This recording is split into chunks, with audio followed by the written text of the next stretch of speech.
አስጊ ሁኔታ ላይ ነኝ በጣም።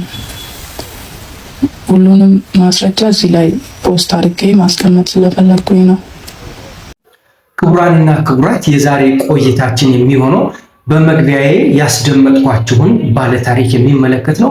ባለታሪኳ ጨራ ብርሃኑ ትባላለች። ይህቺ ባለታሪክ ሙሉውን እንግዲህ በዚህ ቪዲዮ ለ5 ደቂቃ ያህል የምንከታተለው ነው የሚሆነው።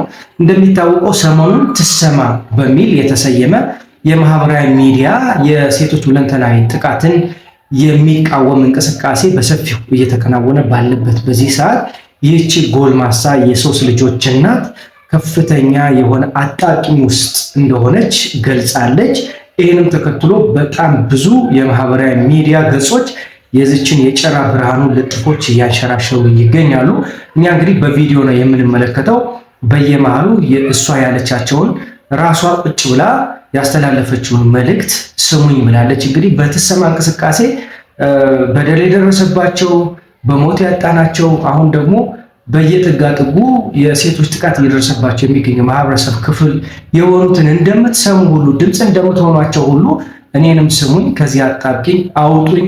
ምናልባት ይህን ቪዲዮ የቀረጽኩት ከመሞቴ በፊት ነውና ለሌሎች ማስተማሪያ ይሆናል በሚል ነው እንግዲህ ቪዲዮዎችን የተወችልን።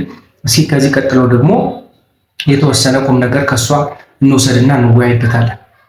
ይሄ ነገር ፖስት ከተደረገ በኋላ መጥቶ ሊገለኝ ይችላል። ለእኔም ከመሞቴ በፊት ድምፁ ነው ህይወቴን ታደጓት።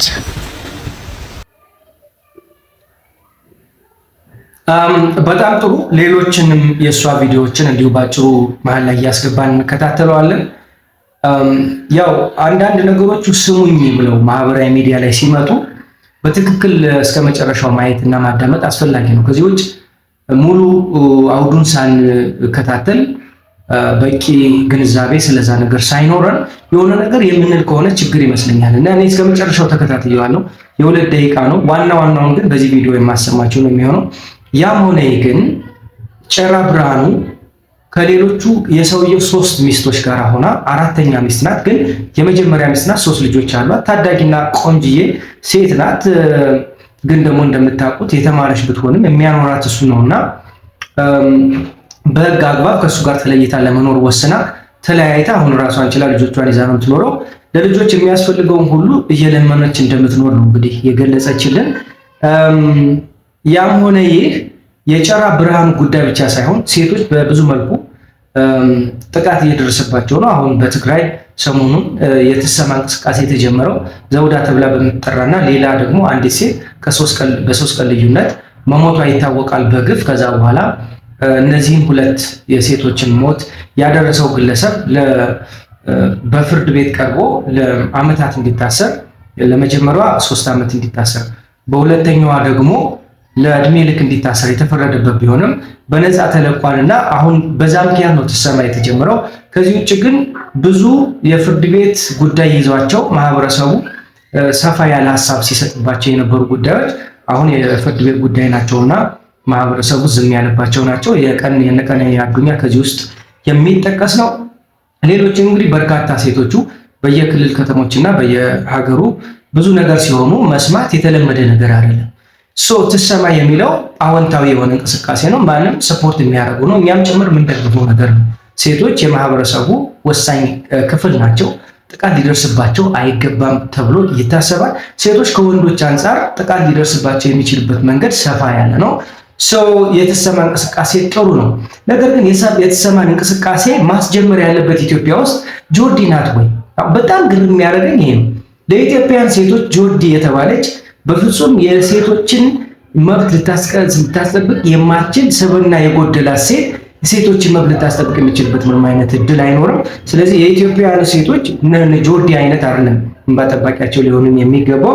ይሄ እኔ ጽኑ መልእክቴ ነው። ምክንያቱም እሷ የኢትዮጵያን ባህል ልታቆሽሽ የመጣች ከኋላዋ ሌላ ዓላማ ይዛ የመጣች የሌዝቢያን እንቅስቃሴ ከሴት ጋር የምትዳራ ከኢትዮጵያ እንድትወጣ ከተደረገች በኋላ የኢትዮጵያን የባህል ወረራ በጽኑ እያከናወነች የምትገኝ መሰሪ የሆነች እኩይ የሆነች እና ከኋላ ሌላ ተግባር ያላት መሆኗ ነው መታወቅ ያለበት እንጂ ስለ ሴቶች መብት ጆርዲ በፍጹም ድምፅ የምትሆን ግለሰብ አለመሆኗን ማወቅ ይኖርብናል። ከዚህ ውጭ ግን የሴቶችን ጥቃት ሁላችንም ማውገዝ ያለብን ነው።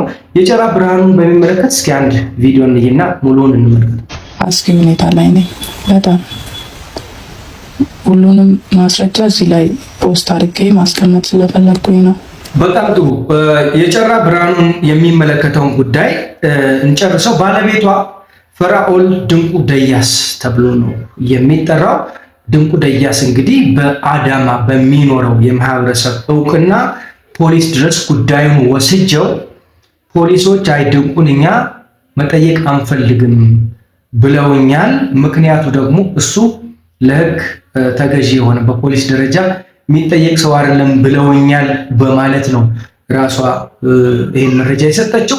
ራሷ ብቻም ሳትሆን ትልቅ ፔጆች እና ጉርሻ ፔጅ ላይ ሳይቀር በሚሊዮን የሚቆጠር ሰው የሚጎበኘው ተወዳጅ ማህበራዊ ጉዳይን የሚመለከት ፔጅ ነው። በዛ ፔጅም ላይ